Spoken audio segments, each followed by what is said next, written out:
Udah demo di depan DPR, bolak-balik teriak-teriak begini ya. Alhamdulillah tetap aja di MK nggak diperkirakan juga, diperhitungkan juga pendapatnya. Ya ini karena jadi ini MK-nya kan masih di bawah. Nah ini salahin lagi MK-nya, ini bangsa ini sudah ada aturannya Pak, ada undang-undangnya. Di Undang-Undang Dasar 45 itu ada MK. Anda sebagai ahli tata negara menganulir posisi Mahkamah Konstitusi. Dari mana Anda punya ilmu seperti itu? Kalau ngeritik Jokowi dia lebih hebat dari Jokowi loh. Mengeritik Prabowo dia lebih hebat dari Prabowo. Oh iyalah. Ini yang saya kasih Jokowi di depan saya, debat sama saya. Belum tentu saya kalah debat sama dia. Benar nggak? Benar nggak kawan-kawan? Kalau dia sanggup bawa Jokowi ke sini debat sama saya, belum tentu saya kalah loh debat sama dia.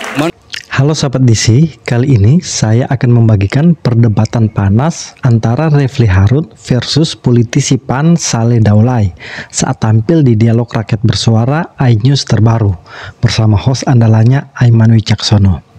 Yang menarik dalam perdebatan itu, Refly Harun dengan angkuhnya mengaku lebih hebat dari Jokowi dan Prabowo. Bahkan Refly pun menantang Jokowi dihadirkan untuk berdebat dengannya. Sementara itu, Saleh mengatakan Jokowi gak akan mungkin berdebat dengan Refly karena beda kelas.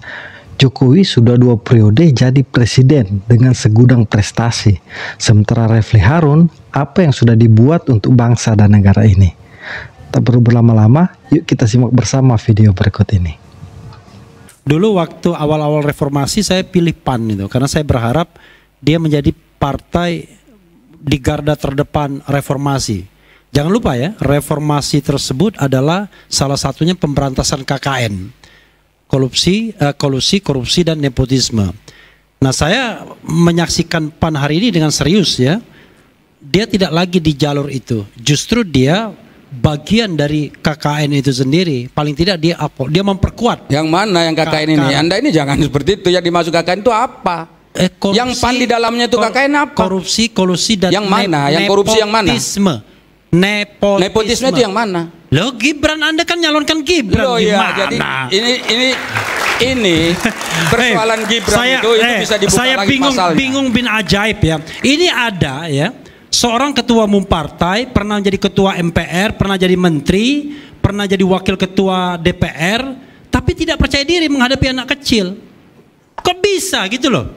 Kan mestinya Zulkifli Hasan bilang, saya yang pantas jadi wakil presiden, bukan Gibran anak kecil. Mestinya begitu. Saya mau terangkan kepada kita makanya semua. Saya katakan, apa yang disampaikan Pak Refly, partai yang pernah saya pilih pada tahun 1999 itu kok nggak begitu lagi gitu loh. Makanya jangan heran kalau saya nggak pilih PAN lagi sekarang. Begini. Apa yang disampaikan, saya pilih PAN. Anda nggak memilih PAN nggak ada masalah. Kita alhamdulillah naik kursinya kemarin, jumlah suara kita besar. Ya mudah-mudahan nggak ada masalah. Jadi yang ingin saya tekankan di sini, turun lagi.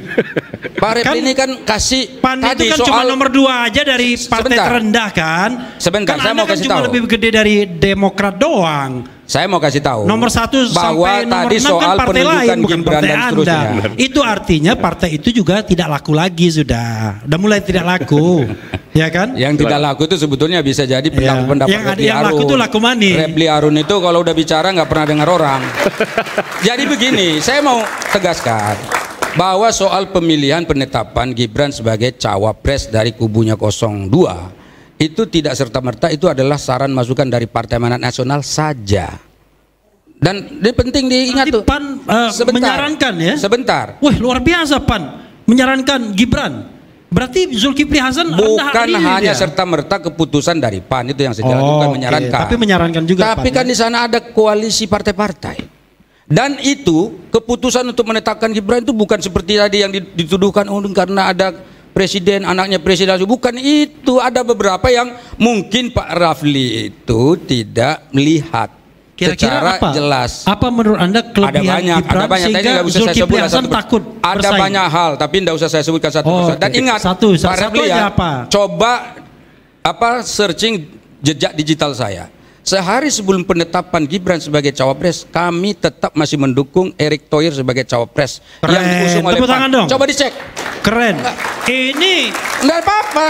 Coba dicek. Partainya lama, ketua umumnya lebih hebat dari Erick Thohir, malah orang lain yang dicalonkan. Jadi mana partai ini? Itu dicek. Saya cuma mengatakan sebagai ketua praksi saya tetap mendukung. Zulkifli Hasan itu lebih hebat loh dari Erick Thohir, lebih hebat daripada. Iya silakan. Gibran. Kalau itu pendapat Anda bagus. Tapi waktu itu kami tetap kira-kira kenapa Anda mencalonkan Erick Thohir itu adalah Erick Thohir. Enggak, ini Anda ini kan salah. Tadinya kan seakan-akan kami dari awal tuh Gibran. Kita itu coba dicek, saya sampai hari terakhir sebelum ditetapkan saya tetap menginginkan bahwa bisa nggak saya bertanya? Bisa nggak saya bertanya? Kenapa ya PAN mencalonkan Erick Thohir sebagai wakil presiden? Padahal Anda memiliki ketua umum partai yang lebih keren, lebih berpengalaman, lebih diplomatis, lebih bisa diterima. Dan kan track recordnya panjang. Gini, jadi Erick Thohir itu baru satu periode loh jadi menteri. Jadi tiba-tiba jangan kok Erick Thohir yang jadi wakil presiden dari PAN. Ini Pak Itulah Repli sebabnya kan saya nggak pilih PAN lagi.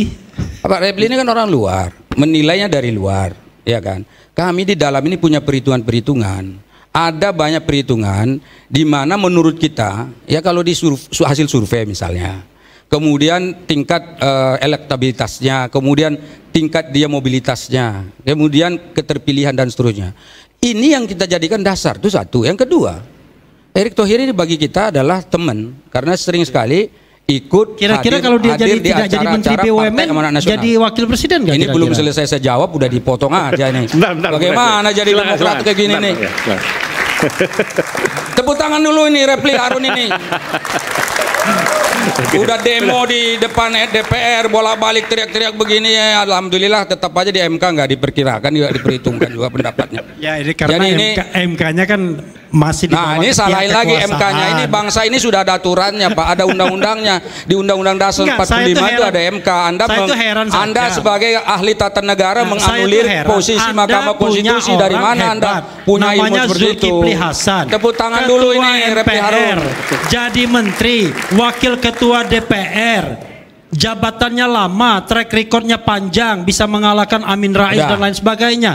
Kok nggak mau jadi wakil presiden gitu loh, malah mendukung Erick Thohir dan terakhir Gibran Rakabuming Raka. Kok Anda nggak percaya diri banget? Bukan, saya Anda kan partai yang namanya Partai Reformis.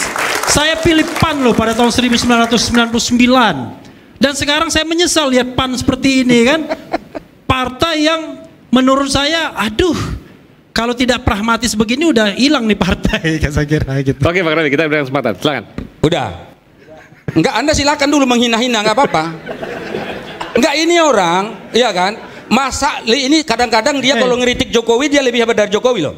Mengeritik Prabowo dia lebih hebat dari Prabowo. Oh iyalah. Ini yang saya lihat ini begitu. Sekarang tapi tanya, begitu dikasih kesempatan untuk memimpin demonstrasi aja, yang datang cuma 100 orang, 150 orang. Coba Anda pikir. Ini loh. Anda kan pengen debat tuh. Kalau Anda sanggup kasih Jokowi di depan saya, debat sama saya, belum tentu saya kalah debat sama dia. Benar nggak? Benar nggak kawan-kawan? Kalau dia sanggup bawa Jokowi ke sini debat sama saya, belum tentu saya kalah loh debat sama dia. Menurut Jokowi kan nggak kelas, makanya nggak mungkin debat dengan saudara. Yang nggak kelas tuh dia. Karena Jokowi itu sudah 2 periode. Dipilih jadi presiden, menang terus. Nanti kita akan lanjutkan. Menang terus bansos lah. Ya udah. Saya belum selesai. Setelah break boleh ya? Setelah break kita berikan kesempatan. Bung Rocky juga tadi janji ke Bung Rocky tapi percaya saya atau percaya dia? Oke, kita akan kembali saat lagi. Saya sampai salah ngomong. Kembali saat lagi di Rakyat Bersuara. Jadi begini, kalau Pak Repli Harun ini ngeritik Partai Amanat Nasional itu biasa aja sebetulnya. Sebab jangankan ke PAN, ke Zulkifli Hasan misalnya. Sedangkan dengan Jokowi saja bolak-balik dia kritik, ya kan, Prabowo bolak-balik dia kritik, nggak ada masalah kan dalam negara demokrasi. Hal-hal seperti itu oke-oke saja, kita nggak pernah marah juga. Itu yang jelas Partai Amanat Nasional itu merasa kita ini sebetulnya partai yang benar, partai yang lurus, partai yang memang sesuai dengan aturan perundang-undangan. Jadi masih konsisten sejak reformasi sampai sekarang? Ya masih konsisten, apa yang beda? Jadi kalau misalnya tadi dikatakan bahwa kami tidak independen dan seterusnya, menurut saya KKN misalnya soal nepotisme dan lain sebagainya, kritikan seperti itu. Buktikan aja kalau sampai sekarang kami alhamdulillah sejauh ini Zulkifli Hasan selalu mengingatkan kita untuk ya tetap konsisten bagaimana yang diutamakan adalah agenda-agenda besar pembangunan yang berkepentingan yang membawa kepentingan rakyat dan negara ini. Jadi saya kira nggak masalah tadi kalau dikritik begini begitu dan seterusnya, oke-oke aja, nggak ada masalah. Itu sebagai masukan kita catat. Tetapi perlu ditegaskan sekali lagi bahwa kalau ada tuduhan PAN nggak independen dalam menentukan capres-cawapres kemarin, itu tentu saya sebagai orang dalam yang tahu persis bagaimana proses yang terjadi di internal kami, saya bisa memastikan kami tetap independen untuk menentukan pilihan. Maksudnya independen tuh karena ada kasus dan sebagainya itu bantah semua? Tidak ada kasus, tidak ada. Kalau saya boleh menyampaikan kepada publik bahwa sama sekali dalam penetapan itu tidak pernah terucap istilah-istilah kasus dan seterusnya. Tidak ada. Yang jelas yang kita lihat itu adalah bagaimana melihat peluang-peluang menang dan kemudian bagaimana konsistensi kita dalam berpartai, di mana kita selama ini sudah mendukung Prabowo dan kemungkinan menangnya Pak Prabowo dalam hasil survei yang ada itu tinggi. Jadi di situ letaknya mengapa kita memutuskan untuk memilih Prabowo. Dan belum lagi misalnya bahwa capres-capres lain di koalisi lain itu kelihatannya kan belum jelas juga siapa yang akan didorong. Nah di kita ini alhamdulillah sudah ada kepastian, maka kita tetapkan begitu. Walaupun tadi misalnya kalau bicara soal reformasi maka memberantas KKN, N-nya nepotisme, sementara mendukung yang nepotisme. Menurut Bung Refli tadi, ya, bagaimana jawabannya? Bagi kami kan kalau soal itu, soal nepotisme nggak nepotisme sudah dibawa ke MK.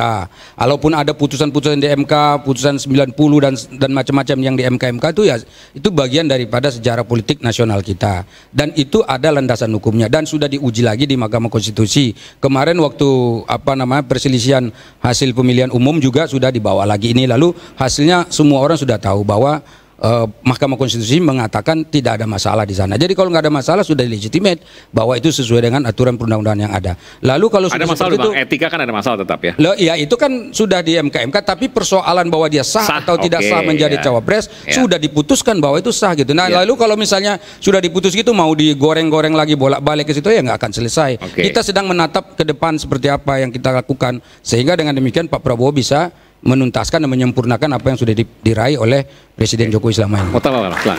Saya kira proses hukum maupun proses politik Pilpres semuanya sudah dilalui, penetapan oleh KPU hasil Pilpres itu sudah dilakukan, proses di MK juga sudah selesai, jadi semua sudah selesai mestinya. Jadi kita jangan terlalu lama larut di situ.